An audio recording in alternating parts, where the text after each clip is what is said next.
আসসালামু আলাইকুম প্রিয় দর্শক, অন্য মঞ্চের আলাপ চাইতায় আপনাদের সকলকে আমন্ত্রণ জানাচ্ছি। নমস্কার, আমি তরুণ ঘোষ। বঙ্গযোগ নিয়ে খুব গোলমাল লেগেছে।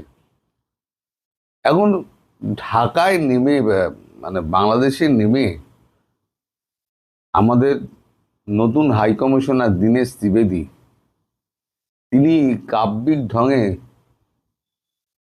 এক আকাশ একই বাতাস একই নিঃশ্বাস ফিশ্বাস কি সমস্ত উনি বলেছিলেন, সেটা আমরা কাব্যিক ঢঙে ধরেছিলাম।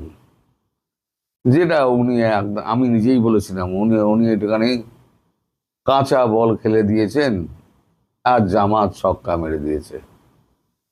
কিন্তু এবার মনে হচ্ছে যে রাজনৈতিক ব্যক্তিত্ব দীনেশ ত্রিবেদী খুব ভালো মতো ভেবেচিন্তে এই কথাটা বলেছিলেন। নইলে আজকের কাগজে গতকালকে আপনারা জানেন যে যোগ দিবস ছিল, প্রধানমন্ত্রী দুদিন ধরে কলকাতায় ছিলেন। কালকে রেড রোডে সকাল 6:30টার সময় ওনার উপস্থিতিতে যোগ দিবস হয়, লাখে লাখে মানুষ সেখানে জড়ো হয়েছিলেন। সেখানে একটা কথা প্রধানমন্ত্রী ছুঁয়ে গেলেন, যোগ মঞ্চে বঙ্গযোগের বার্তা দিলেন প্রধানমন্ত্রী। যোগ মঞ্চে বঙ্গযোগের বার্তা দিলেন প্রধানমন্ত্রী। তিনি খুব সুচতুর ভাবে ব্যাপারটা এগিয়ে যান, মানে এড়িয়ে চলে যান, ওই কথাটা বলে এড়িয়ে চলে যান। আরো একটা ব্যাপার আছে, সেটা হচ্ছে তপন কুমার ডেকা, আমাদের যিনি সেন্ট্রাল আইবি প্রধান, তপন ডেকার এক্সটেনশন দিনের পর দিন বাড়ছে। অলরেডি 2টো এক্সটেনশন তার হয়ে গেছে, এবার 3rd এক্সটেনশন হবে কিনা সেটা নিয়েও কথাবার্তা হচ্ছে। এখন এই 3টে মিলিয়ে আমি পরপর খবরটাকে সাজিয়ে আপনাদের বলছি, কোনোটা মিস করবেন না, তাহলে বুঝতে পারবেন না শেষে কি হতে চলেছে। এখন দীনেশ ত্রিবেদী যা বলেছিলেন তারই যোগসূত্র কিনা জানি না, কিন্তু প্রধানমন্ত্রী একটা কথা বলেছেন। উনি বলেছেন যোগ সকলকে একসঙ্গে জুড়ে দেয়, যোগ মানুষের সঙ্গে মানুষের একতা তৈরি করে। উনি কি বলেছিলেন? আমরাও একতা চাই। মানে দীনেশ ত্রিবেদী যেটা বলেছিলেন, একই আকাশ একই বাতাস একই আমাদের যন্ত্রণা, আমরা যদি এক হয়ে যাই তাহলে পরে আমাদের অসুবিধে কোথায়? আপনাদের ইন্টেলিজেন্স আছে, আমাদেরও ইন্টেলিজেন্স আছে, আপনাদের অর্থনীতি আছে, আমাদের অর্থনীতি আছে, উনি কিন্তু বলেছিলেন। এদিকে আবার সুরাবর্দী অ্যাভিনিউ, তাকে জোড়া নিয়ে তার নাম পরিবর্তন নিয়ে একটা হইচই লেগেছে। 1946 সালে দ্য গ্রেট ক্যালকাটা কিলিং যেটা হয়, সেটা তো হোসেন সোহরাওয়ার্দীর আমলেই হয়েছিল। তিনি তখন মুখ্যমন্ত্রী ছিলেন পশ্চিমবঙ্গের, অবিভক্ত পশ্চিমবঙ্গের। স্বাধীনতা পূর্ববর্তী যখন হয় তখন উনি মুখ্যমন্ত্রী ছিলেন। সেই সময়তে 1946 সালে সোহরাওয়ার্দী, হোসেন সোহরাওয়ার্দী, তিনি এই গ্রেট ক্যালকাটার মানে প্ল্যানটা ছকেছিলেন, যেটাতে বেশ কয়েক হাজার হিন্দু মারা যায়। মুসলিমও মারা যাননি তার নয়। এখন সোহরাওয়ার্দী অ্যাভিনিউ, যেটা পার্ক সার্কাস থেকে গেছে সোহরাওয়ার্দী অ্যাভিনিউ উত্তর দিকে, সেই পার্ক সার্কাসের সোহরাওয়ার্দী অ্যাভিনিউ 3 নম্বর সোহরাওয়ার্দী অ্যাভিনিউটা হচ্ছে সোহরাওয়ার্দীর বাড়ি। শুভেন্দু অধিকারী এসে ওই নামটাকে, সোহরাওয়ার্দীর নামটাকে চেঞ্জ করে ওখানে করে দেন গোপাল মুখোপাধ্যায় সরণি, যিনি ইতিহাসে গোপাল পাঁঠা বলে পরিচিত। তার ওই রাস্তার মোড়ে একটা মানে পাঁঠার মাংসের দোকান ছিল। তিনি কলকাতার হিরো হয়ে কলকাতার হিন্দুদের রক্ষা করেছিলেন একা বাহিনী করে। সে আলাদা ইতিহাস। কিন্তু আমাদের এই পিটি নায়ার তার হিস্ট্রি অফ ক্যালকাটা স্ট্রিট সেই বইতে তিনি লিখেছেন যে এই যে সুরাবর্দী, এই সুরাবর্দী যার নামে রাস্তা হয়েছে, এই সুরাবর্দী কিন্তু হুসেন সুরাবর্দী নয়, ইনি হচ্ছেন স্যার হাসান সুরাবর্দী। কিংসফোর্ডের ওপরে যখন বোমা হামলা হলো, বোমা হামলার পর তিনি একজন তিনি একজন সেনা অফিসার ছিলেন এবং কলকাতা বিশ্ববিদ্যালয়ের উনি চিকিৎসা বিভাগের প্রিন্সিপাল ছিলেন। উনি কিন্তু লাট বাহাদুরের প্রাণ বাঁচিয়েছিলেন। তারপরে ওনাকে স্যার উপাধি দেওয়া হয়। ওই যে 3 নম্বর বাড়িটি, ওই বাড়িটি হচ্ছে হুসেন সুরাবর্দীর, হাসান সুরাবর্দীর। আর পাকিস্তানের যিনি হয়েছিলেন, প্রধানমন্ত্রী হয়েছিলেন, তিনি হচ্ছেন হুসেন সুরাবর্দী। এই হাসান হুসেনের মধ্যে গন্ডগোল হয়ে গেছে, কিন্তু সেটাও উল্লেখ করেছেন প্রধানমন্ত্রী। কিন্তু যেহেতু গোপাল মুখোপাধ্যায়ের নামে এটা করা হয়েছে, তাই আর নতুন করে নামটা চেঞ্জ করা হয়নি। যেমন আমার চৌরঙ্গি রোড, যেমন আমাদের হেস্টিংস রোড ছিল, পরে ওটা হোচিমিন সরণি হয়ে যায়। এরকম প্রচুর নাম পরিবর্তন হয়েছে। ইংরেজদের সমস্ত মূর্তিগুলোকে সরিয়ে ফেলা হয়েছে কলকাতা ময়দান থেকে, অনেক কাজ হয়েছে। তো এর জন্য আমরা কোনো বিপ্লব দেখাইনি। এবারে যে দ্বিতীয় ব্যাপারটা যেটা হলো, সেটা হচ্ছে আপনার আইবি শীর্ষ পদে, সেন্ট্রাল আইবি শীর্ষ পদে তপন নাকি এবার অন্য চমক। এ দেখুন আমাদের কাগজে বেরিয়েছে ডলারটা। অপারেশন সিন্দুরে এই সেন্ট্রাল আইবি তপন কুমার ডেকা তখন ডিরেক্টর ছিলেন। তখন উনি একটা বিস্ময়কর রোল উনি প্লে করেন। সেন্ট্রাল আইবি দুটো ইউনিট থাকে, একটা হচ্ছে হিউম্যান ইন্টেলিজেন্স আর একটা হচ্ছে ইলেকট্রনিক ইন্টেলিজেন্স। ইলেকট্রনিক ইন্টেলিজেন্স কি? সেটা হচ্ছে ফোনে আড়ি পাতা, অন্য খবর রাখা এবং বিভিন্ন তরঙ্গের সঙ্গে যোগাযোগ করে গোপন বার্তা ওগুলোকে জোগাড় করা। আর হিউম্যান ইন্টেলিজেন্স হচ্ছে একেবারে ওই কি বলে স্লিপার সেল তৈরি করে, বিভিন্ন রাষ্ট্রের স্লিপার সেল তৈরি করে ওগুলো খবর টবর জোগাড় করা হয়। বিভিন্ন রাষ্ট্রে বলবো না, বিভিন্ন রাজ্যে, ক্ষমা চাইছে, বিভিন্ন রাজ্যে। সেন্ট্রাল আইবি রাজ্যেরটা দেখে, মানে রাষ্ট্রের ভেতরের অংশটা দেখে। স্টেট আইবি রাজ্যটা দেখে, আর আন্তর্জাতিকটা দেখে। 3টে ভাগ আছে। তিনি সেন্ট্রাল আইবি, যেটা আমাদের ভারতবর্ষের মধ্যে রয়েছে, কোথায় কি প্ল্যান করেছিল, কোথায় কোথায় মারবে ঠিক করেছিল, রয়ের সঙ্গে যোগাযোগ করে ইনি তপন কুমার ডেকা সাকসেসফুলি মানে এটা করেছিলেন। আমাদের পরাগ জৈনের সঙ্গে মিলিতভাবে তখন কিন্তু করেছিলেন। পরাগ জৈন তখন ডেপুটি ডিরেক্টর ছিলেন, তারপরেতে পরাগ জৈনকে সরিয়ে পরাগ জৈনকে ওখানে বসানো হলো ডিরেক্টর করে রয়ের। তো এখানে যে দুবার তিনি যে করেছেন, 30শে জুন ইন্টেলিজেন্স ব্যুরোর পদে তার তপন কুমার ডেকার মেয়াদ শেষ হচ্ছে। ইতিমধ্যে দুবার তার মেয়াদ বাড়ানো হয়েছে। প্রশ্ন হলো তৃতীয়বারের জন্য মেয়াদ বাড়ানো হবে কিনা এবং অন্য কোনো কাউকে পদে আনা হবে কিনা। দ্বিতীয় সর্বোচ্চ স্পেশাল সেক্রেটারি হিসেবে কর্মরত আছেন সুনীল কুমার আচার্য, তাকে দায়িত্ব দেওয়া হতে পারে, অথবা ইন্টেলিজেন্স ব্যুরোর 2 স্পেশাল ডিরেক্টর ঋত্বিক রুদ্র ও মহেশ দীক্ষিতের মধ্যে কাউকে সংস্থার ডিরেক্টর হতে পারেন।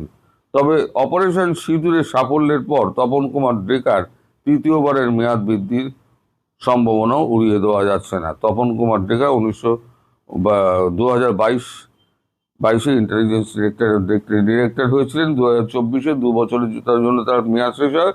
তখন 1 বছর দেওয়া হয়েছিল, 2026 শেষ হয়েছে, আবার এখন তার 1 বছরের জন্য মেয়াদ বাড়ানোর কথা চলছে।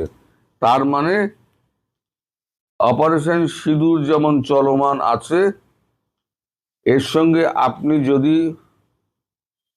যোগ করেন যে ওই যে যেটা বললাম, যোগ মঞ্চে বঙ্গযোগের বার্তা প্রধানমন্ত্রীর,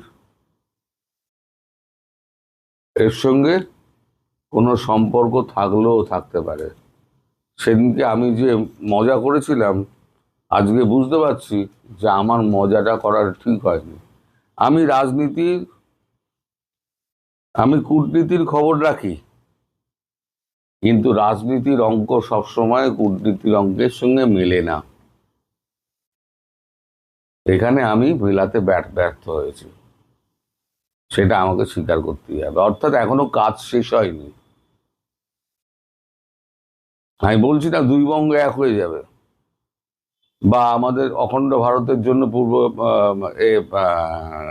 পিওজেকে ঢুকে আসবে উইথ গিলগিট বালতিস্তান। সেটা সময়ের অপেক্ষা, ওটা আসবেই, ওটা সময়ের অপেক্ষা। ওটা রাজনাথ সিং নিজে বলেছেন হেঁটে হেঁটে আসবে, আমাদের যেতে হবে না, হেঁটে হেঁটে আসবে। তাহলে পড়ে রইল কি? পাকিস্তানকে তো ছেড়েই রেখে দিয়েছি, তাহলে পড়ে রইল কি বাংলাদেশ? তার মানে এখনো কি ডেকার কাজ শেষ হয়নি? তাহলে প্রধানমন্ত্রীর মুখ থেকে বঙ্গযোগের কথা আসবে কেন? একই আকাশ একই বাতাস আসবে কেন? দীনেশ ত্রিবেদী একই কথা বলছেন কেন? এরকম অনেক প্রশ্ন আছে, যে প্রশ্নের জবাবের জন্য আমরা ভবিষ্যতের জন্য অপেক্ষা করব। বাংলাদেশে খুব দ্রুত সময়ের মধ্যেই নতুন কোনো পরিস্থিতির উদ্ভব হতে যাচ্ছে, এমনটাই কিন্তু আলামত। এবং এই আলামত যে শুরু হয়ে গেছে সেটির কিছু প্রমাণ, কয়েকটি উদাহরণ দিয়ে আমি একটু বলার চেষ্টা করছি। সেটি হলো যে শুধুমাত্রই যে 2-3 দিন পর্যন্ত সরকার, 2-3 দিন না বা তার একটু আগে থেকেই সরকার যে বেপরোয়া হয়ে মেরে কেটে ধরপাকড় শুরু করেছে, এটি একটি সিগন্যাল। কিন্তু কি সিগন্যাল সরকারে পৌঁছে গেছে বা কোনো জায়গা থেকে পৌঁছে দেওয়ানো হয়েছে, কারণ সরকার এরকম এক ধরনের, ওই যে আমরা বলি না পাগলা কুকুরের মতো হয়ে যাওয়া, সেরকমটা কিন্তু হয়ে গেছে। আপনারা যারা মনে করছেন যে এটি সাধারণ ধরপাকড় বা আগামীকাল যেহেতু বাংলাদেশ আওয়ামী লীগের প্রতিষ্ঠা বার্ষিকী, এই প্রতিষ্ঠা বার্ষিকীতে যাতে ব্যাপক গ্যাদারিং না হতে পারে সেইটার জন্যই এক ধরনের ধরপাকড় বা একটু নিয়ন্ত্রণে রাখার জন্য, মোটেই নয়। কারণ আপনারা যারা গণমাধ্যমের সঙ্গে থাকেন বা ফলো করেন, তারা দেখবেন গতকালকেই কিন্তু বাংলাদেশের এই যে মার্কিন ডিপ স্টেটের লোকাল এজেন্ট যারা আছেন, প্রকাশ্যে অন্তত পক্ষে সেই রকম একটি কোর গ্রুপের একটা অংশ তারা গতকালকে একটি প্রোগ্রাম করেছে, যেখানে বদিউল আলম মজুমদার সহ আরো কয়েকজন সেখানে ছিলেন। তারা সেইখানে কিন্তু বেশ, তাদের চেহারাগুলো দেখবেন, আমি ভিডিও দেখাতে পারলে আপনাদের জন্য হয়তো সুবিধা হতো, কিন্তু আপনারা সার্চ করলেই পেয়ে যাবেন। প্রত্যেকের চেহারা দেখবেন, তারা যেন তাকাতে পারছিলেন না ক্যামেরার দিকে। তাদের মুখ এতটাই গোমরা, এতটাই তারা বিমর্ষ অবস্থায়, এবং সেখান থেকে তারা বলেছেন দেশ অচিরেই আরেকটি সাংবিধানিক শূন্যতায় পড়তে যাচ্ছে। তারা যখন বলছে আরেকটি সাংবিধানিক শূন্যতায় পড়তে যাচ্ছে, তার মানে তারা কোনো ইঙ্গিত পেয়ে গেছে।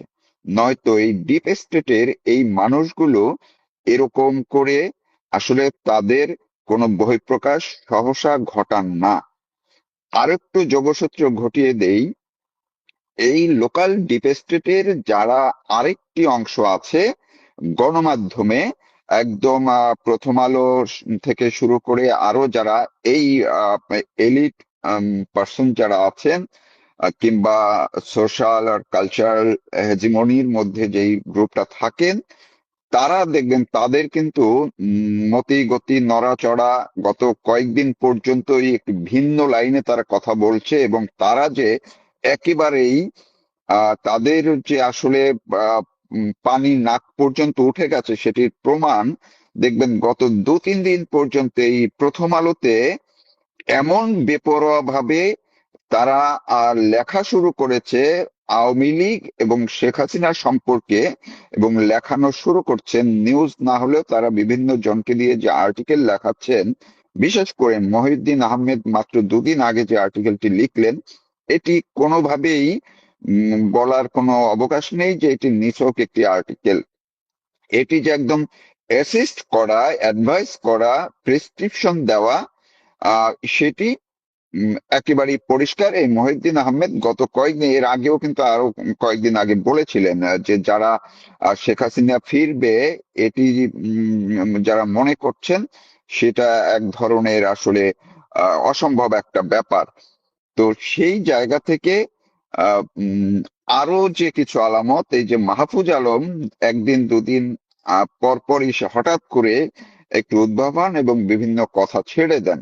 তিনি গতকালকে না পরশুদিনও তিনি এইভাবে বলেছেন, তার মানে হচ্ছে এই গ্রুপটা বহিঃপ্রকাশ এক ধরনের আলামত। অন্যদিকে প্রশাসনের ভিতরে বিশেষ করে তারেক রহমান যখন বিদেশে যাওয়ার প্রোগ্রাম হলো, এর পূর্বক্ষণেই তার সরকারের কাছে এমন কোনো মেসেজ পৌঁছে গেছে যেখানে আলোচনা হয়েছিল তারেক রহমান কি চীন যাওয়া বাতিল করবেন কিনা, কিন্তু শেষ পর্যন্ত তার যে অন্য লোকজন তারা তাকে নাকি, আমি নাকি শব্দটা কিন্তু বলেছি, আপনারা খেয়াল করবেন, কারণ আমার যে সোর্স সেটা সরকারের বা তারেক রহমানেরই অ্যাডভাইজার গ্রুপের একজন বা একটা কিছু সেরকম পর্যায়ে আছেন। তারা তারেক রহমানকে বিবেচনা করার জন্য অনুরোধ জানিয়েছিলেন যে 23 জুন আওয়ামী লীগের প্রতিষ্ঠা বার্ষিকী, এবং সেই সময় ঘিরেই শেখ হাসিনা দেশে ফেরার মতো একটা পরিস্থিতি যদি উদ্ভব হয়ে যায় সেটি কিন্তু একটা বিপজ্জনক হয়ে পড়তে পারে। সেই ক্ষেত্রে মার্কিন যুক্তরাষ্ট্রের যে অ্যাম্বাসেডর, তার যে দৌড়ঝাঁপ, তার কিছু কথাবার্তা সবকিছুই তারা লিঙ্ক করে তারেক রহমানের সামনে উপস্থাপন করেছিলেন। তারেক রহমানও তার এজেন্সির মাধ্যমে বিভিন্নভাবে খোঁজ খবর নিয়েছিলেন, কিন্তু তিনি কোন অবস্থাতেই চীনের সফরটি মিস করতে চাননি। তিনি এক পর্যায়ে এমনও নাকি বলেছেন যা হয় হবে। তো এই যে পরিস্থিতির মধ্যে সরকার যে মেসেজটি পেয়েছে সেটিকে প্রশাসন আসলে খুব যে ভালোভাবে নিয়েছে তা কিন্তু নয়। আপনারা একটা জিনিস খেয়াল করবেন, পুলিশ আওয়ামী লীগের নেতাকর্মীদের বিরুদ্ধে ব্যাপক, নজিরবিহীন বলা যায়। আপনারা আওয়ামী লীগের সময়ে যে বিএনপির বিরুদ্ধে যে অভিযানগুলো, সেই অভিযানগুলোর ধরনটা একটু খেয়াল করবেন। প্রয়োজনে ভিডিও সংবাদপত্র ঘেটে দেখবেন তারা যে অভিযান চালাতো সেটি আর এখন, এই গত 4-5 দিনের কথা আমি বলছি, আওয়ামী লীগের নেতা কর্মীদের বাড়ি ঘরে রাতে দিনে যখন তখন যেভাবে অভিযান করছে সেটা কিন্তু অন্যরকম একটা সিগন্যাল দিচ্ছে। এই জায়গায় আবার সেনাবাহিনী কিন্তু হঠাৎ করে অফ হয়ে গেছে। সেনাবাহিনী গত কিছুদিন পর্যন্ত তারা আওয়ামী লীগের বিরুদ্ধে কোন রকম তৎপরতায় যাচ্ছে না। আমরা এর আগে দেখেছিলাম আওয়ামী লীগ মাঠে নামলে সেনাবাহিনীও সেখানে কিছু লাঠি পেটা করেছে, কোথাও কোথাও গোপালগঞ্জের কথা তো আপনাদের জানাই আছে। কিন্তু সেনাবাহিনী কিন্তু এখন আওয়ামী লীগের বিরুদ্ধে অন্তত পক্ষে প্রকাশ্যে অফ আছে, প্রকাশ্যে কোনো অভিযান, কোনো তৎপরতায় সেনাবাহিনী যাচ্ছে না। ফলে পুলিশকেই বিএনপি ব্যবহার করছে একেবারেই বেপরোয়া ভাবে। সেইটার কারণটি হচ্ছে এই একমাত্র পুলিশই এখন সরকারের সবচেয়ে বেশি নিয়ন্ত্রণে রাখা যাচ্ছে, বাকি অন্য যে অর্গানগুলো আছে তারা অতটা সহায়তার জায়গা তারেক রহমান সরকারকে দিতে চায় না। কেন দিতে চায় না সেটারও কোনো বিশেষ উদ্দেশ্য আছে কিনা সেটি কিন্তু এই যে বদিউল আলম মজুমদার সহ যারা কালকে বললেন অচিরেই দেশের আরেকটি সাংবিধানিক সংকট তৈরি হচ্ছে, তার মানে আপনারা ওই চেহারাগুলো দেখবেন মঞ্চে কারা ছিলেন, কারা এই কথাগুলো বলেছেন। তার মানে সাংবিধানিক সংকট কি হয়, কখন হয়, কেন হয়, কোন পরিস্থিতিতে হয়, এটি কিন্তু সবার একটু মাথায় নেওয়া দরকার আছে। কিন্তু এই যে আগামীকাল আওয়ামী লীগের প্রতিষ্ঠা বার্ষিকী ঘিরে গত রাত্রেও সারা দেশ জুড়ে যেইভাবে ধরপাকড় হয়েছে, প্রতিটা জেলায় প্রতিটা এলাকায় আওয়ামী লীগের আহ মোটামুটি সক্রিয় পর্যায়ের কিংবা যারা একটু উপরের লেভেলের বা মাঝারি লেভেলের নেতারা আছে তাদের কেও ধরার জন্য ব্যাপকভাবে একদম পাগল হয়ে অভিযান বা অপারেশন শুরু করেছে। আজকেও হয়তো চলবে।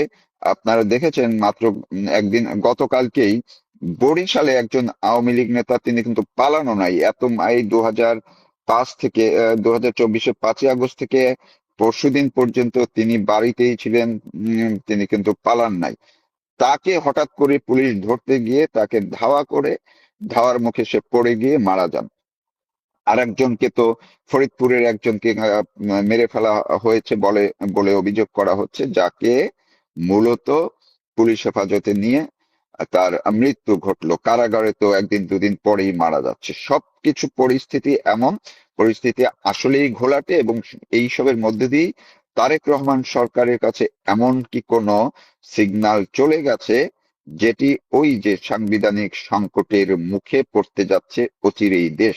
যদি তাই হয়, এ থেকে উত্তরণের পথ কোথায় হবে তার জন্য কিছুটা অপেক্ষা করতেই হবে। ধন্যবাদ সবাইকে। ভারতের নতুন হাইকমিশনার দীনেশ ত্রিবেদীকে কি তারেক রহমান ভারতে ফেরত পাঠাচ্ছেন? এ নিয়ে কিন্তু সোশ্যাল মিডিয়াতে আলোচনা হচ্ছে। কেউ কেউ অলরেডি ইউটিউবে এই ধরনের একটা খবর তুলেছেন এবং এক ধরনের চাঞ্চল্য সৃষ্টি করেছেন, এবং কেউ কেউ অ্যাক্রিডিটেশন দেয়া হচ্ছে না দীনেশ ত্রিবেদীকে, এটা নিয়েও অনেক কথা বলেছেন। আসুন আমরা একটু বাস্তবতার নিরিখে ব্যাপারটা খতিয়ে দেখি এবং এই ব্যাপারে কি কি জড়িত সেগুলো একটু আমরা জানার চেষ্টা করি। দেখুন, একজন রাষ্ট্রদূত বা হাইকমিশনার নিয়োগের প্রক্রিয়াটা এরকম। ধরুন আপনি মিস্টার এক্সকে বাংলাদেশের রাষ্ট্রদূত নিয়োগ করবেন বেলজিয়ামে। আপনি তখন অভ্যন্তরীণভাবে যখন আপনি সিদ্ধান্ত নেবেন, তারপর আপনি একটি গোপন চিঠিতে আপনি বেলজিয়ামের সরকারের কাছে লিখবেন, পররাষ্ট্র মন্ত্রণালয় টু পররাষ্ট্র মন্ত্রণালয়, যে আমাদের সরকার মিস্টার এক্সকে বেলজিয়ামে রাষ্ট্রদূত করার সিদ্ধান্ত নিয়েছে। আপনার এই নিয়োগে সম্মতি আছে কিনা, বা বেলজিয়ান গভর্নমেন্টের এই নিয়োগে সম্মতি আছে কিনা। তখন বেলজিয়ামের গভর্নমেন্ট আবার গোপন পত্রের মাধ্যমে সম্মতি থাকলে বলে দেয় যে সম্মতি আছে, সম্মতি না থাকলে বলে দেয় যে সম্মতি নেই। সাধারণত 99% ক্ষেত্রে বর্তমান পৃথিবীতে সম্মতি দেয়া হয়। এই সম্মতি চাওয়া এবং পাওয়াটাকে, সম্মতি চাওয়াটাকে সোজা বাংলায় আমাদের দেশে বলা হয় এগ্রিমো চাওয়া হয়েছে, এগ্রিমো সিক করা হয়েছে। অর্থাৎ যেই দেশে রাষ্ট্রদূত নিয়োগ করা হবে তাদের সম্মতি চাওয়া হয়েছে। আর ওই গোপন চিঠির উত্তর হ্যাঁ পেলে বলা হয় যে এগ্রিমো পাওয়া গেছে। স্বভাবতই এই এগ্রিমো পাওয়া গেলেই কিন্তু আসলে যেই গভর্নমেন্ট এগ্রিমো দিল বা সম্মতি দিল, তিনি কিন্তু অ্যাক্রিডিটেশনেরও সম্মতি দিলেন। পরবর্তী ফর্মালিটিসগুলো আমরা দেখি। দীনেশ ত্রিবেদীর ক্ষেত্রেও সেটা ঘটেছে। বাংলাদেশের সরকার, ভারতের সরকার তার নিয়োগের ব্যাপারে বাংলাদেশ সরকারের সম্মতি আছে কিনা সেটা জানতে চেয়েছে। বাংলাদেশের সরকার সম্মতি দিয়েছে। দেওয়ার পরে দীনেশ ত্রিবেদী এসেছেন দীনেশ ত্রিবেদী সাধারণত আমাদের এই ইন্ডিয়ান সাবকন্টিনেন্টে একজন রাষ্ট্রদূত স্টেশনে পৌঁছানোর পরে বা এই যাতায়াতকালীন সময় 6 দিনের একটা ছুটি ভোগ করে তারপরে এই হাই কমিশনার বা রাষ্ট্রদূতরা মোটামুটি একটু এদিক সেদিক থাকে, পররাষ্ট্র মন্ত্রণালয়ে যায়, রাষ্ট্রাচার প্রধানের কাছে তার পরিচয়পত্রের একটা কপি দেয়, ফরেন মিনিস্টারকে একটা কপি দেয়, এরপরে রাষ্ট্রপতির কাছে আনুষ্ঠানিকভাবে পরিচয়পত্র পেশ করে। এই প্রতিটা স্তর আসলে অ্যাক্রিডিটেশনটাকে মোর ফর্মালাইজ করে এবং রাষ্ট্রপতির সাথে পরিচয়পত্র প্রদান করার পরে অ্যাক্রিডিটেশন যেটা বলে সেটা আসলে পরিপূর্ণ হয়, অথবা আগেও পরিপূর্ণ হয়, কিন্তু রাষ্ট্রপতির কাছে পরিচয়পত্র পেশ করার পর একজন রাষ্ট্রদূত সরাসরি তার কার্যক্রম শুরু করেন। এর আগে তিনি স্টেশনে আসলেও আড়ালে থাকেন, অন্য কেউ তার হয়ে ভারপ্রাপ্ত রাষ্ট্রদূতের দায়িত্ব পালন করেন।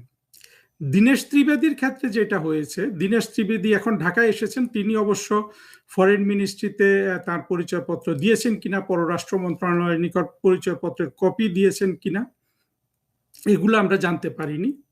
কিন্তু তারপরও যে তারেক রহমানের সরকার দীনেশ ত্রিবেদীকে ভারতে পাঠিয়ে দিবেন, এইটা আসলে এখনো জল্পনা কল্পনার অংশ রয়েছে। আমি আজকে যেটা দেখলাম যে আমাদের বর্তমানে ইউনূসের নিয়োগকৃত যে হাইকমিশনার রয়েছে নয়াদিল্লিতে, তিনি রিয়াজ হামিদুল্লাহ, তিনি ভারতে পৌঁছার পরে 1.5 মাস পরে ভারতের রাষ্ট্রপতির কাছে পরিচয়পত্র প্রদান করেছেন। সাধারণত অনেক দেশ এগুলো একটু এইরকম ফলো করার চেষ্টা করে, বিশেষ করে আপনার এগ্রিমো দেওয়ার ক্ষেত্রে, অর্থাৎ প্রাথমিক গোপনীয় চিঠির উত্তর দেওয়ার ক্ষেত্রে। মনে করেন বাংলাদেশ আর বেলজিয়ামের মধ্যে, বাংলাদেশ যদি বেলজিয়ামের রাষ্ট্রদূতের প্রথম অনুমোদন অর্থাৎ এগ্রিমো সিক করলে 3 মাস সময় লাগায়, বেলজিয়ামও হয়তো ওই উত্তর দেওয়ার জন্য 3 মাস সময় লাগাতে পারে। এইটা সাধারণত করে থাকে, এই ধরনের প্রতিশোধমূলক কার্যক্রম করে দরিদ্র দেশগুলা, অথবা যারা নিজেদেরকে খুব অহংকারী মনে করে, ছোটখাটো বিষয়ে রাগ করে, মূলত মানসিক দারিদ্র বা যে কোনো ধরনের দারিদ্র থেকে, এখানে আর কিন্তু কোনো বিষয় নাই। আবার কোনো দেশ অনেক কিছু চেক করে একজন রাষ্ট্রদূতের, তারা সময় নেই। মূলত এখানে রিসিপ্রোসিটির বিষয়টা আসে, বিভিন্ন সরকার এটা পালনের চেষ্টা করে, আর উদার সরকারগুলো এগুলো দেখে না কত মাস লাগলো তারা আসলে এটার উপর কার্যক্রম করে উত্তর দিয়ে দেয়। তো দীনেশ ত্রিবেদী এখন বাংলাদেশ তো ইউনূসের আমল থেকে তারেক রহমানও দেখা যাচ্ছে যে ভারতের সাথে চোখে চোখ রাখার চেষ্টা করছে।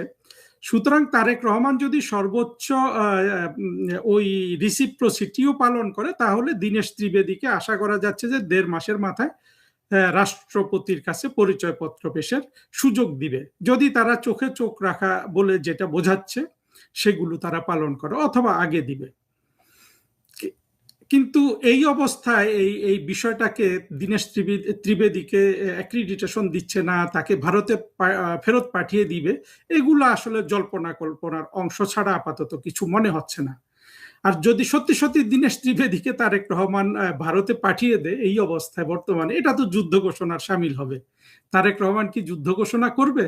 সেটা করবে না। তবে তারেক রহমান যেটা সিগন্যাল দিচ্ছেন সেটা হলো যে ভারত বাংলাদেশ সুসম্পর্কের ক্ষেত্রে ছোট ছোট কাঁটা বিছানোর কাজ করছে তারেক রহমানের সরকার। আমরা জাহেদকে করতে দেখলাম, সর্বশেষ আমরা হুমায়ুন কবিরকে করতে দেখলাম, তারেক রহমান, প্রধানমন্ত্রী তারেক রহমানের পররাষ্ট্র বিষয়ক উপদেষ্টা। এই জিনিসগুলো তাদের বক্তৃতা বিবৃতিতে করছে, এবং হুমায়ুন কবিরের বিষয়টা নিয়ে আমি আলাদা করব। তবে এটা নিয়ে যে ধরনের জল্পনা হচ্ছে সেগুলো আসলে সত্য নয়। আমার মনে হয় সর্বোচ্চ তারেক রহমান ওই যে চোখে চোখ রাখা হিসাবে 1.5 মাস অপেক্ষা করতে পারেন, বা তার আগে রাষ্ট্রপতি দীনেশ ত্রিবেদী সাহেবের পরিচয়পত্র গ্রহণ করবেন। বাংলাদেশ কি আরো এক বড় সড় রাজনৈতিক বিস্ফোরণের মুখে দাঁড়িয়ে? আগামী 23শে জুন আওয়ামী লীগের ৭৭তম প্রতিষ্ঠা বার্ষিকী, আর এই দিনটিকে ঘিরেই এখন ঢাকার রাজনৈতিক মহলে টান টান উত্তেজনা। আওয়ামী লীগ এখন কাগজে কলমে নিষিদ্ধ, অথচ সেই আওয়ামী লীগকে ঘিরেই সরকারের ঘুম হারাম। যে পুলিশ প্রশাসন দলটিকে দমনের জন্য জিরো টলারেন্স নীতি নিয়েছে, সেই পুলিশের সামনেই প্রকাশ্যে মহাসড়কে দাঁড়িয়ে হুমকি দিচ্ছে যুবলীগ। দেওয়ালে পিঠ থেকে যাওয়া আওয়ামী লীগ কি তবে গোপনে বড় কোনো ধাক্কা দেওয়ার প্রস্তুতি নিচ্ছে? কেন সরকার এতটা আওয়ামী লীগ আতঙ্কে ভুগছে? ঘটনাটি বুঝতে হলে আমাদের একটু পেছনে তাকাতে হবে।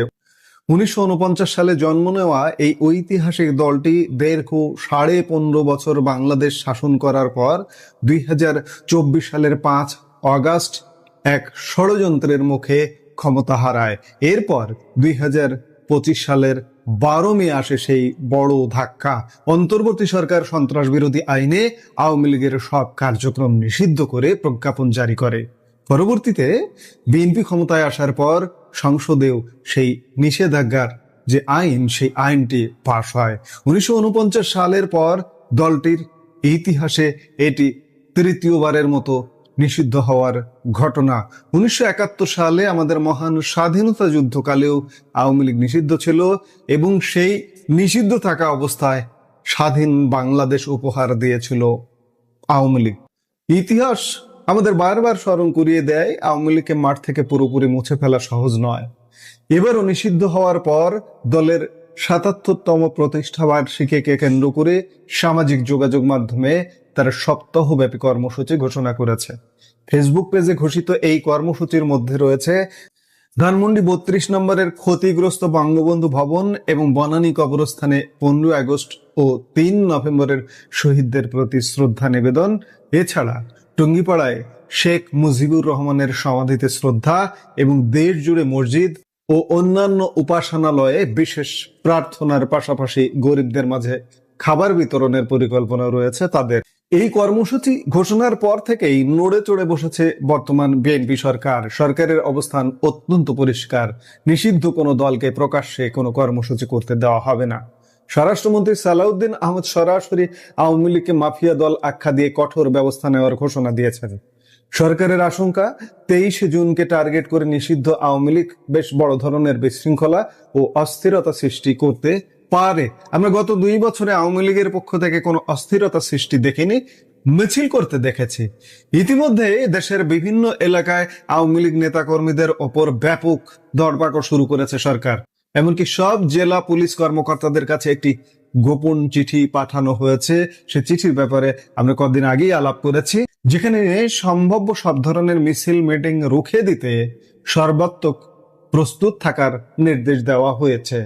এখন প্রশ্ন হচ্ছে, আওয়ামী লীগের শীর্ষ নেতারা যেখানে কারাগারে বা দেশের বাইরে, সেখানে এই সাহস তারা পাচ্ছে কোথায়? নির্ভরযোগ্য তথ্য বলছে আওয়ামী লীগ এখনই সরকারের বিরুদ্ধে কোনো বড় আন্দোলনে যেতে চায় না। তাদের মূল লক্ষ্য এখন সংগঠন গোছানো, বিশেষ করে ঢাকার পার্শ্ববর্তী এলাকা যেমন গাজীপুর, নারায়ণগঞ্জ, সাভারে চলছে তাদের সাংগঠনিক তৎপরতা। সবচেয়ে চমকপ্রদ তথ্য হলো সাবেক প্রধানমন্ত্রী এবং আওয়ামী লীগ প্রধান শেখ হাসিনা, যিনি ভারতে অবস্থান করছেন, তিনি নিজেই মোবাইল ফোনে এবং ভার্চুয়াল মাধ্যমে এই কার্যক্রমের তদারকি করছেন। 23 জুন থেকে তিনি বিভিন্ন সহযোগী সংগঠনের আলোচনা সভাতেও ভার্চুয়ালি যোগ দেবেন বলে জানা গেছে।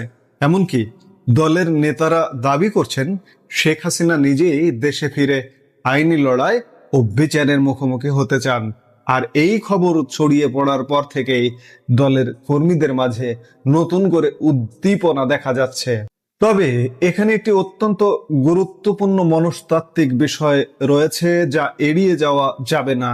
সরকার পুলিশকে নির্দেশ দিলেই কি পুলিশ আগের মতো ঝাঁপিয়ে পড়বে?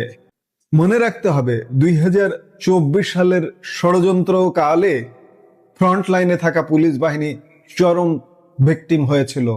শত শত পুলিশ কর্মকর্তা নিহত, আহত এবং পরবর্তীতে হামলা মামলার শিকার হয়েছেন। সেই দগদগে ক্ষত কিন্তু পুলিশ বাহিনী এখনো বয়ে বেড়াচ্ছে। এরই একটা উদাহরণ দেখা গেল গতকাল রোববার গাজীপুরে। যুবলীগের একটি মিছিল থেকে যখন পুলিশকে পিটুনির হুমকি দেওয়া হচ্ছিল, তখন মহাসড়কে পুলিশকে ঠায় দাঁড়িয়ে থাকতে দেখা গেছে। তারা কোনো প্রতিরোধ করেনি। মিছিল থেকে স্লোগান আসছিল, কেউ সামনে আসবি না। এই ঘটনাটি কি সিগন্যাল দেয়? দেয়ালে পিঠ থেকে যাওয়া একটা পক্ষ যখন মরিয়া হয়ে ওঠে, তখন পুলিশও আর নিজের জীবন বাজি রেখে রাজনৈতিক দ্বন্দ্বে জড়াতে চাইবে না, এবং সেটাই ঘটছে। এবার আসি মূল নাগরিক ডাইমেনশনে। দেশের মানুষের মনে এখন বড় প্রশ্ন, বর্তমান সরকারের সমস্ত মাথা ব্যথা কি শুধু আওয়ামী লীগকে নিয়েই? সাধারণ জনগণের চোখে গত 2 বছরে দেশের আইন শৃঙ্খলার চরম অবনতি ঘটেছে। রাজধানী ঢাকার মোহাম্মদপুর থেকে শুরু করে চট্টগ্রামের জঙ্গল সলিমপুর পর্যন্ত অপরাধীদের অভয়ারণ্যে পরিণত হয়েছে, এবং কেউ কেউ বলছেন আজ সারা বাংলাদেশ জঙ্গল সলিমপুর কিংবা রাজধানী ঢাকার মোহাম্মদপুর হয়ে উঠেছে।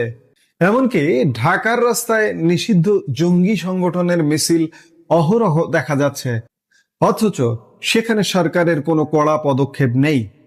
ইউনূস সরকারের আমলে জেল থেকে ছেড়ে দেওয়া জঙ্গিদের ধরপাকড় নিয়েও প্রশাসনের তেমন কোনো মাথা ব্যথা দেখা যাচ্ছে না। স্বভাবতই প্রশ্ন উঠছে, দেশের শান্তি বজায় রাখার চেয়েও একটি রাজনৈতিক দলকে দমন করাই কি এখন সরকারের সবচেয়ে বড় এজেন্ডা? আওয়ামী লীগের সমর্থকরাও এদেশের নাগরিক। রাজনীতিতে দমন পীড়ন দিয়ে কোনো গণতান্ত্রিক দলকে চিরতরে স্তব্ধ করা যায় না। আজ বিএনপি মনে করছে তারাই এই দেশের নাগরিক, তারাই রাজনৈতিক দল, তারাই রাজনীতি করবে, রাজনীতির নামে অপরাজনীতি করবে। অপরাজনীতি যে করছে গত 2 বছর বাংলাদেশের মানুষ দেখছে এবং হাড়ে হাড়ে টের পাচ্ছে। কাজেই বিএনপি যদি মনে করে যে আওয়ামী লীগের লোকজন এদেশে থাকতে পারবে না, আওয়ামী লীগের লোকজন এদেশে রাজনীতি করতে পারবে না, তাহলে বিএনপি আসলে কাঠের চশমা পরে একটা ভুলের রাজনীতিতে বসবাস করছে। এর পরিণতি ভয়াবহ পরিণতি, এবং এর মাসুল দিতে হবে কিন্তু। কাজেই বর্তমান সরকারের জন্য এটি একটি বড় পরীক্ষা। শুধু পুলিশ বা সেনাবাহিনীর ওপর ভর করে রাজনীতিতে দীর্ঘমেয়াদে টিকে থাকা যায় না। সেনাবাহিনীর মনোভাব ঘুরে যেতে কিন্তু বেশি সময় লাগে না। রাজনীতিকে উন্মুক্ত না করে এভাবে আতঙ্কিত হয়ে আওয়ামী লীগের ওপর দমন পীড়ন চালালে হিতে বিপরীত হতে পারে। 23 জুনের এই প্রতিষ্ঠা বার্ষিকী কি বাংলাদেশের রাজনীতিতে নতুন কোনো ডাইমেনশন আনবে? আওয়ামী লীগের এই তৎপরতা কি সফল হবে, নাকি সরকারের লোহার হাতুড়ির নিচে পিষ্ট হবে তারা? আমরা রাজনৈতিক পর্যবেক্ষক হিসেবে নিশ্চয়ই দেখব, তবে আওয়ামী লীগের জন্য একটি কথা, বাংলাদেশের মাটি, বাংলাদেশের জনগণ প্রস্তুত। আওয়ামী লীগ যদি এই প্রস্তুতটাকে, এই জনগণকে, এই জনসমর্থনকে টেক ওভার করতে ব্যর্থ হয়, তাহলে আওয়ামী লীগেরও বড় মূল্য দিতে হবে, বাংলাদেশকে মূল্য দিতে হবে, বাংলাদেশের জনগণকেও মূল্য দিতে হবে। অন্যদিকে বিএনপি আতঙ্কিত হয়ে এই যে হিতাহিত জ্ঞান শূন্য আচরণ করছে, এর জন্য বিএনপিকেও মূল্য দিতে হবে। আমরা আলাপটা শুরু করেছিলাম যে ইউনূসের ধারাবাহিকতায় বিএনপি সরকারও আওয়ামী লীগ আতঙ্কে আতঙ্কিত। সবকিছুর ধারাবাহিকতা, ইউনূস যা যা করেছে, যেভাবে করেছে, ইউনূসের কাজগুলোই আসলে এগিয়ে নেওয়ার কাজে ব্যস্ত বিএনপি সরকার। কাজেই ওই আতঙ্কটা টেনে নিয়ে এসছে বিএনপি সরকারও, এটাই স্বাভাবিক। কাজে আমাদের বক্তব্য হলো, দেশের সাধারণ জনগণ হিসেবে এই যে দমন পীড়ন, এগুলো বন্ধ করুন। বন্ধ করে রাজনীতির জায়গায় থাকতে দিন, রাজনীতিকে উন্মুক্ত করে দিন। গতকাল বলেছি, বারবার বলছি, উন্মুক্ত করে দেওয়া ছাড়া এভাবে আতঙ্কে আপনাদেরও ঘুম হারাম হয়ে যাবে। ইউনূস সরকারের প্রতিটি রাত, প্রতিটি দিনের ঘুম হারাম হয়ে যেত আওয়ামী লীগ আতঙ্কে। যখনই কোনো ঘটনা ঘটতো, আওয়ামী লীগ আতঙ্কে পড়তো, তখন আপনারা বিএনপি, জামাত সহ অন্যান্য যে ছোট ছোট দল, পেট সর্বস্ব, তাদেরকে ডেকে মিটিং করে আপনাদেরকে ভয় দেখাতো যে ওই যে আওয়ামী লীগ আসছে, কাজে আপনারা এক থাকেন। আজকে বিএনপি কি করবে? বিএনপির এই যে আতঙ্কিত অবস্থা, বিএনপি তো সব দলকে ডাকতেও পারছে না, কারণ বিএনপির যাদের সাথে চলছে তারাও বিএনপির আজকে প্রতিপক্ষ হয়ে যাচ্ছে। কখনো কখনো কোনো ক্ষেত্রে তারাও বিপ্লবের ডাক দিচ্ছে আবার নতুন করে। কাজেই বিএনপির শুভবুদ্ধির উদয় হওয়া উচিত। তারাও এই দেশের নাগরিক, তারা এই দেশের রাজনৈতিক দল, তাদের এই দেশে থাকতে হবে। আওয়ামী লীগও থাকতে হবে, আওয়ামী লীগের লোকজনও এই দেশের নাগরিক। এই থাকাটা নিশ্চিত করুন বিএনপি, নইলে ভবিষ্যতে কিন্তু এমন একটা দিন আসবে, একদল হয়ে যাবে। আওয়ামী লীগ ছাড়া কেউ নেই। এই মুহূর্তে যেমন একাই একদিকে আওয়ামী লীগ আর অন্য বাকিরা সব একদিক। কাজে ভবিষ্যতের চিন্তা করে একাই আওয়ামী লীগকে থাকতে না দিয়ে সবাই থাকুন, সবাই মিলেমিশে থাকুন। এটাই হচ্ছে দেশ, জাতি, জনগণ সবার জন্য মঙ্গল। এখন এই মঙ্গল চিন্তা বিএনপি করবে কিনা সেটাই দেখার বিষয়। সম্মানিত দর্শক, অবস্থা দৃষ্টি মনে হচ্ছে সরকার খুব হার্ড লাইনে চলে যাচ্ছে। আমাদের দেশের যে নতজানু পররাষ্ট্রনীতি, দীর্ঘদিন ধরে আমরা সবার বন্ধু হব, কারো শত্রু হব না, সবার সঙ্গে তাল মিলিয়ে চলব, এ সকল কথাবার্তা বলা মানেই মেরুদণ্ডহীন। আর দ্বিতীয়ত, বিভিন্ন সময় আমরা দেখেছি যারাই ক্ষমতায় এসছে, ইচ্ছাই হোক অনিচ্ছাই হোক, তারা কেউ কেউ ভারত বন্ধু হয়েছেন, কেউ কেউ ভারতের দাবিদার হয়েছেন, কেউ বা মুখে মুখে ভারতের বিরোধিতা করেছেন বটে, কিন্তু তলে তলে ভারতের বিরোধিতা করেছেন, এবং এই কারণে অনেকের পতন হয়েছে। এই কারণে অনেকে রাজনীতি থেকে একেবারে সম্পূর্ণভাবে উচ্ছেদ হয়ে গেছেন, অনেকে জীবন দিয়েছেন। এক এক উদাহরণ দেই। ভারতের সাথে কোনো অবস্থাতেই শেরে বাংলাকে ফজলুল হকের যে সম্পর্ক, এটা খুব ভালো ছিল। এই কারণে পাকিস্তান রেজিমে তিনি কখনো রাজনীতিতে সাইন করতে পারেননি, ভারতের দালাল হওয়ার কারণে। তিনি একসময় কলকাতা সিটি কর্পোরেশনের মেয়র ছিলেন, অবিভক্ত বাংলার শিক্ষামন্ত্রী ছিলেন, প্রধানমন্ত্রী ছিলেন, আরও অনেক কিছু, কংগ্রেসের সভাপতি ছিলেন, তারপর মুসলিম লীগের সভাপতি ছিলেন, নিখিল ভারত মুসলিম লীগের, এবং একই সঙ্গে মানে কংগ্রেসের সভাপতি, মুসলিম লীগের সেক্রেটারি, অথবা কংগ্রেসের সেক্রেটারি, মুসলিম লীগের সভাপতি। এরকম মানে জৌলুসপূর্ণ একজন সর্বভারতীয় রাজনীতিবিদ, যেটা ভারতের তৈরি হয়নি। আপনি কল্পনা করতে পারেন যে এখন যদি নরেন্দ্র মোদী তিনি হন বিজেপির সভাপতি এবং কংগ্রেসের সাধারণ সম্পাদক, কিংবা বাংলাদেশে ধরুন ওবায়দুল কাদের, তিনি যদি আওয়ামী লীগের সেক্রেটারি হন, একই সঙ্গে বিএনপির সভাপতি হন, বা তারেক রহমান সাহেব এখন বিএনপির সভাপতি, আওয়ামী লীগের সেক্রেটারি, এরকম যদি ঘটনা হয়, আপনি কেমন মনে করবেন? ঠিক সেম ঘটনাটা সর্বভারতীয় রাজনীতিতে শেরে বাংলাকে ফজলুল হকের সঙ্গে ঘটেছিল, এবং তার পলিটিক্যাল সেক্রেটারি বা প্রাইভেট সেক্রেটারি ছিলেন পণ্ডিত জওহরলাল নেহেরু। আর জওহরলাল নেহেরুর আগে জওহরলাল নেহেরুর বাবা মতিলাল নেহেরু কিন্তু তার প্রাইভেট সেক্রেটারি ছিলেন।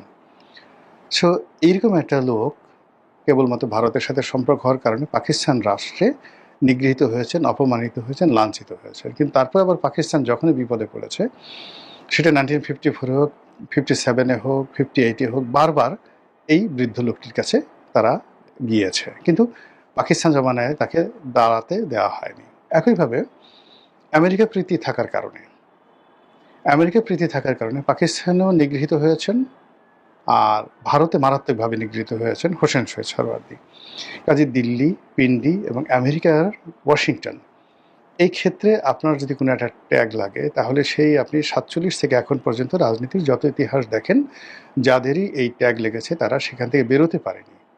সেইভাবে আওয়ামী লীগ, বিএনপি, এই দুটো রাজনৈতিক দলেরই ট্যাগ রয়েছে, এবং সেই অতীতের যে ট্যাগ, সেই ট্যাগের বাইরে তারা যেতে পারবেন না, চেষ্টা করলেও তারা যেতে পারবেন না। শেখ হাসিনা চেষ্টা করেছিলেন ভারত থেকে একটু চীনের দিকে ঝুঁকে যাওয়ার জন্য, প্রাণান্ত চেষ্টা করেছিলেন, বঙ্গবন্ধু যেভাবে প্রাণান্ত চেষ্টা করেছিলেন আমেরিকার দিকে ঝোঁকার জন্য, পারেননি, জীবন দিতে হয়েছে, আমেরিকা তাকে বিশ্বাস করেনি।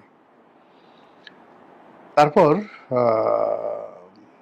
জিয়াউর রহমান সাহেব প্রাণান্ত চেষ্টা করেছিলেন ভারতের সঙ্গে সুসম্পর্ক স্থাপন করার জন্য, পারেননি, প্রাণ দিতে হয়েছে। এরশাদ সাহেব ভারতের হাত ধরে ক্ষমতা এসেছেন, প্রাণান্ত চেষ্টা করেছিলেন গণতান্ত্রিক হওয়ার জন্য, কিন্তু তিনি যদি স্বৈরাচার থাকতেন, তাহলে হয়তো ভিন্ন ইতিহাস হতে পারত। কিন্তু তিনি গণতান্ত্রিক হতে গিয়ে তার ট্যাগের বাইরে যখন গেছেন, তার পতন হয়ে গেছে।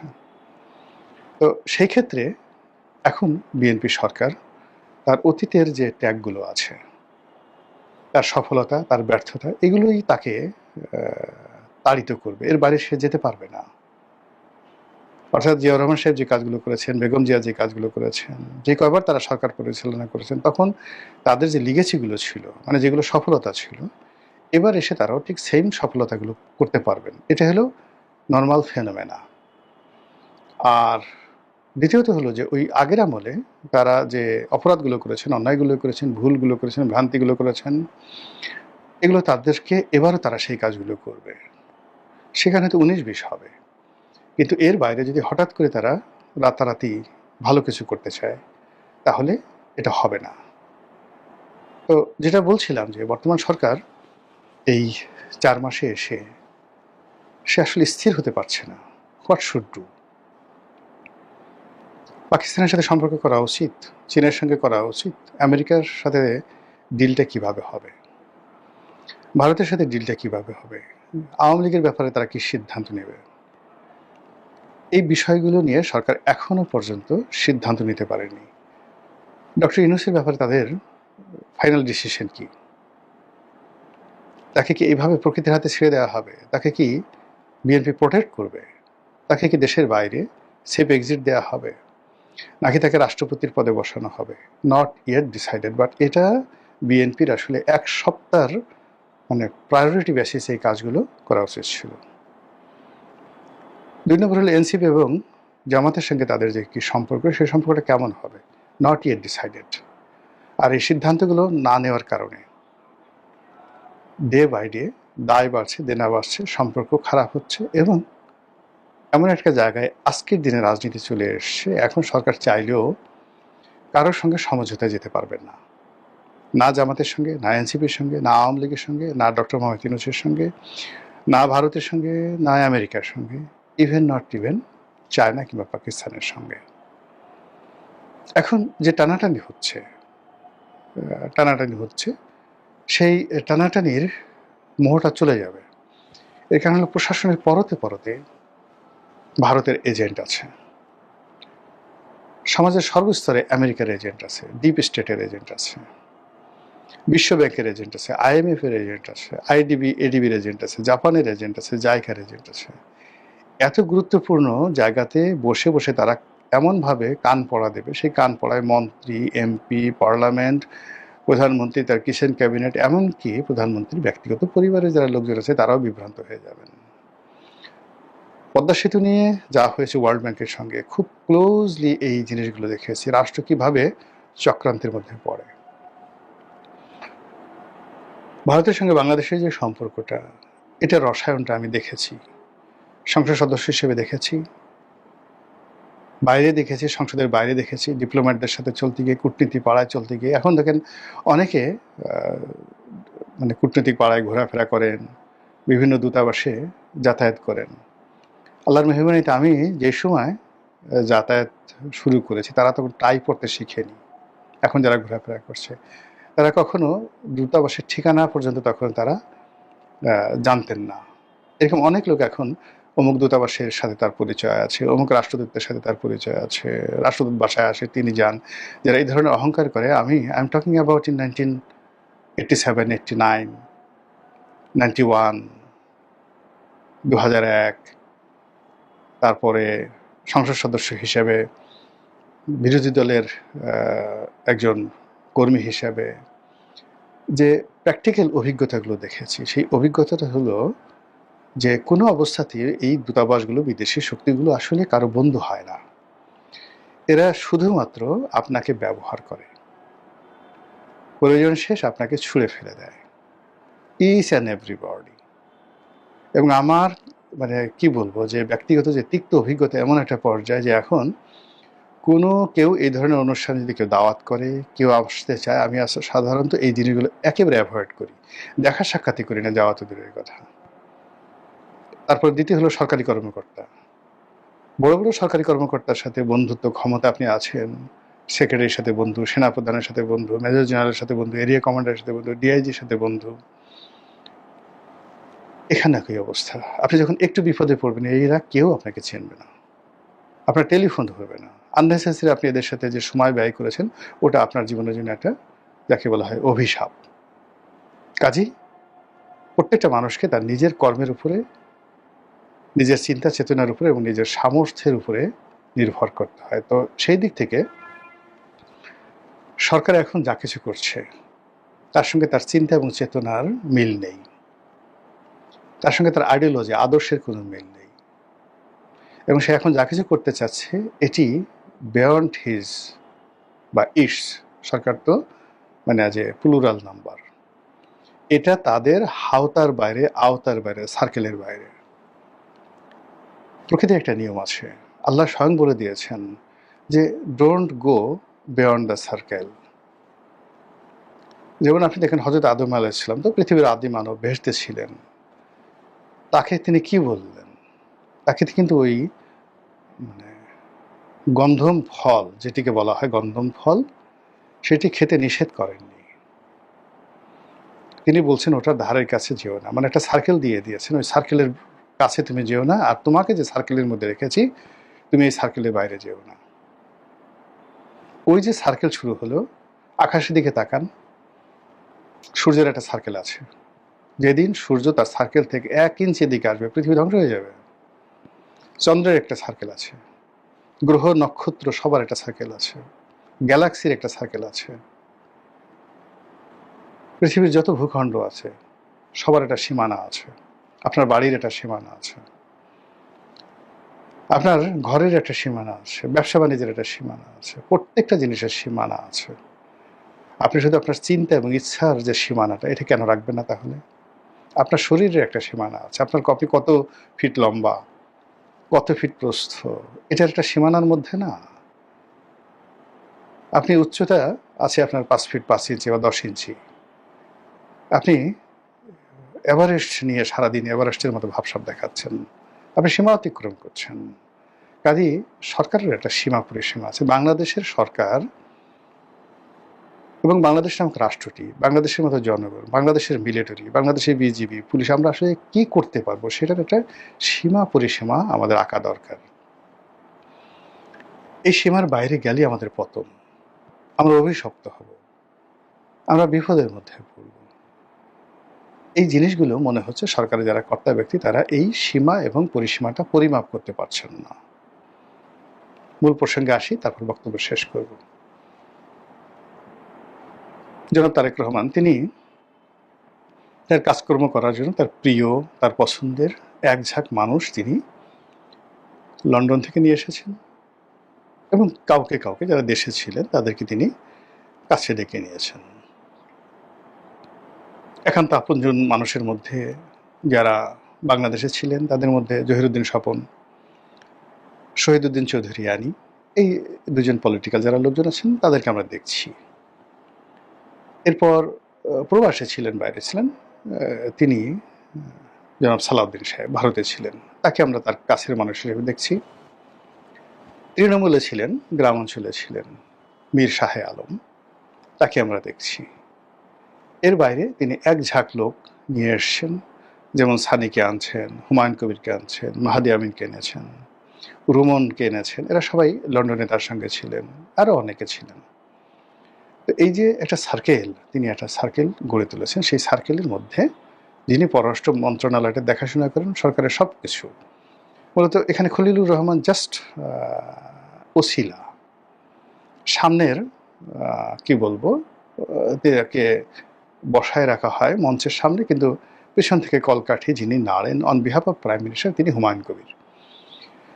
তো তিনি এটি কথা বলেছেন বাংলাদেশের পররাষ্ট্র নীতি নিয়ে, প্রধানমন্ত্রী বিদেশ ভ্রমণে সবাই প্রশ্ন করেছিল তিনি ভারত গেলেন না কেন, আমেরিকা যাচ্ছেন না কেন, বা ইউরোপ যাচ্ছেন না কেন, এই ধরনের কথাবার্তা, যার আড়ালে মানুষ মস্কারা করার চেষ্টা করছে। ভারত কি এখন বাংলাদেশকে পাত্তা দিচ্ছে না? প্রধানমন্ত্রীকে কি ভারত দাওয়াত দিচ্ছে না?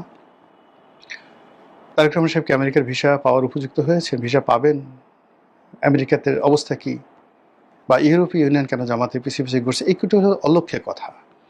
এই কথার একটা দাঁত ভাঙা জবাব দেওয়ার জন্য জনাব হুমায়ুন কবির যেটা বলছেন যে বাংলাদেশ এখন থেকে কাউকে আর মানে কোথায় যাবে প্রধানমন্ত্রী সেটা আমরা সিদ্ধান্ত নেব। কেউ দাওয়াত দিলে যে যেতে হবে, নট লাইক দ্যাট। আর কেউ দাওয়াত না দিলে সেখানে যে জোর করে যেতে হবে তাও না। আমাদের যেখানে প্রয়োজন আমরা সেখানে যাব। অবাধ স্বাধীন সার্বভৌম রাষ্ট্র হিসেবে আমরা এখন যেখানে যাচ্ছি, আমাদের প্রয়োজন আগামীতে যদি কোনো প্রয়োজন আমরা ভারত যাব, প্রয়োজন হলে আমরা আমেরিকাতে যাবো, আর প্রয়োজন হলে আমরা যাবো না। এই কথার মধ্যে কোনো ত্রুটি নেই, একেবারে সহি কথা। কিন্তু বাস্তবতা হলো যে এই কথার ফলে পশ্চিমা দেশগুলোর সঙ্গে যে তিক্ততা শুরু হয়ে গেছে, আলটিমেটলি ভারতের সঙ্গে যে তিক্ততা শুরু হয়ে গেছে, এখন মার্কিন রাষ্ট্রদূত ব্রেন্ট ক্রিস্টেনসেন তিনি চাঁপাই নবাবগঞ্জে যাচ্ছেন। আচ্ছা বলেন তো কেন যাচ্ছেন? ওনার চাঁপাই নবাবগঞ্জে গিয়ে হাঁসের মাংস, কালাই রুটি খাওয়ার দরকারটা কি? ঠিক সেম কাজটি পিটার ডি হাস করেছিলেন, ঠিক একই কাজ ড্যান ডাব্লিউ মজিনা করেছিলেন। সারা বাংলাদেশ চষে বেরিয়েছেন। ফলে এই যে ড্যান ডাব্লিউ মজিনা তিনি সাতক্ষীরা গেছেন, যশোর গেছেন, কুয়াকাটা গেছেন, কক্সবাজারে গেছেন, সারা বাংলাদেশ ঘুরে বেরিয়েছেন, রংপুর গেছেন। মার্শাল বার্নিকাট বুম প্রত্যেকটা ঢাকার শহরে অল পলিটিশিয়ান তাদের সঙ্গে ব্যক্তিগত বৈঠক করেছেন। অসংখ্য মানুষের বাসায় গোপনে গেছেন, প্রকাশ্যে গেছেন। অসংখ্য প্রায় প্রতিদিনই যে সকল পারিবারিক গুলশান বনানীতে এই সকল আড্ডা বসত, 20 জন 25 জন, যেখানে বাছা বাছা পলিটিশিয়ান, বাছা বাছা ঝানু, কূটনীতিবিদ, ব্যবসায়ী, তাদেরকে দিয়ে 20-25 জনকে নিয়ে এই মার্কিন রাষ্ট্রদূত বহু মিটিং করেছেন মার্শাল বার্নিকাট বুম শেখ হাসিনার জামানাতে। আপাত দৃষ্টিতে মনে হয়েছে এটা একটা ফ্যামিলি গ্যাদারিং, কিন্তু এগুলো ফ্যামিলি গ্যাদারিং ছিল না, এটা অনেক কিছু ছিল। এমনকি ওই অনুষ্ঠানে যারা উপস্থিত হতেন তারা নিজেরাও জানতেন না। তার পরিণতিতে যখন ডিপ স্টেটের খেলাধুলা শুরু হয়ে গেল, শেখ হাসিনা একটা নিঃশ্বাস নেওয়ার সুযোগ পাননি। একইভাবে এই যে ব্রেন্ট ক্রিস্টেনসেন তিনি এখন দৌড়াদৌড়ি করছেন, আবার তিনি এসে পররাষ্ট্রমন্ত্রীর সাথে দেখা করছেন। সবাই লোকজন বলছে যে তিনি দেখা করছেন রাগ হয়ে, এই কারণে যে কেন আমেরিকার অনুমতি ছাড়া এই মুহূর্তে চীনে জনাব তারেক রহমান সাহেব যাচ্ছেন। কিন্তু সেই কথা না বলে, মানে ঠাট্টা কাকে বলে, তিনি বলছেন যে আমি পররাষ্ট্রমন্ত্রীর কাছে এসেছি বাংলাদেশের লোকজন যেন বিশ্বকাপে আমেরিকাকে সাপোর্ট করে, এবং আমেরিকা যে জিতবে এই জিতার ব্যাপারে ইচ্ছা করলে বাংলাদেশের যারা জনগণ তারা বাজি ধরতে পারে, এবং বাজি ধরলে তারা বাজিতে হারবে না। আচ্ছা বলেন তো, এর চাইতে ঠাট্টা, মস্কারা, ফাজলামো, মানে নতুন দুলাভাই তার শ্যালিকার সাথে এই ধরনের ফাজলামো করে না আমাদের এই সমাজে। মানে এই ধরনের মস্কারা। পররাষ্ট্রমন্ত্রী খলিলুর রহমানের সাথে ব্রেন্ট ক্রিস্টেনসেন দেখা করেছেন, আর খলিল সাহেব জনগণকে বলবেন যে উনি আমাদের সাথে দেখা করেছেন, এখন থেকে আপনারা ব্রাজিলকে বাদ দিয়ে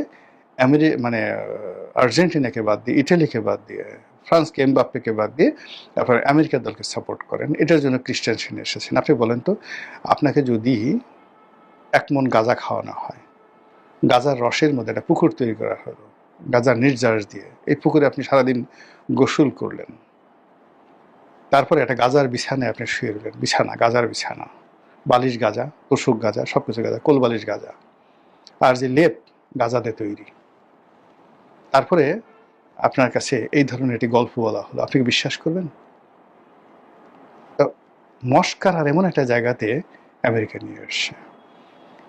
ভারতের কলকাতাতে যে সকল কথাবার্তা হচ্ছে, নরেন্দ্র মোদী স্বয়ং বারবার কলকাতা সাপোর্ট করতেছেন। আপনি ইউনূসের জমানা থেকে বারবার ভারতের যে নিরাপত্তা উপদেষ্টা অজিত দোভাল কলকাতাতে অফিস করছেন নিয়মিত, আর এখন নিয়মিত নরেন্দ্র মোদী আসছেন, অমিত শাহ আসছেন। ভারতের সেনাপ্রধান বারবার ইস্টার্ন রিজনে তাদের যে পূর্বাঞ্চলীয় কমান্ড, সেই পূর্বাঞ্চল কমান্ডে কেন বারবার আসাম আসছেন, কেন বারবার ত্রিপুরা আসছেন, কেন বারবার শিলিগুড়িতে আসছেন? একবার একটু চিন্তা করেন যে আমরা জাহান্নামে বসিয়া হাসি পুষ্পের হাসি, আর ঠিক সেই সময়টিতে আমরা নিজের ইচ্ছায় মালয়েশিয়া যাচ্ছি, আমরা নিজের ইচ্ছায় চীনে যাচ্ছি। ভালো, যদি হজম করতে পারেন আলহামদুলিল্লাহ, যদি দাঁড়াতে পারেন আরও আলহামদুলিল্লাহ, যদি স্বাধীনতা এবং সার্বভৌমত্ব কাউকে পাত্তা না দিয়ে সবকিছু সুসংগত করতে পারেন, মাথায় করে না আসবো। কিন্তু সীমার বাইরে গিয়ে কোনো একটা কাজ করতে গিয়ে যদি আমাদের সবাইকে বিপদে ফেলেন, তাহলে সেটার দায় দায়িত্ব কে নেবে? মহান আল্লাহ আমাদের সবাইকে হেদায়েত দান করুন, হেফাজত করুন। আসসালামু আলাইকুম ওয়া রাহমাতুল্লাহি ওয়া বারাকাতুহু।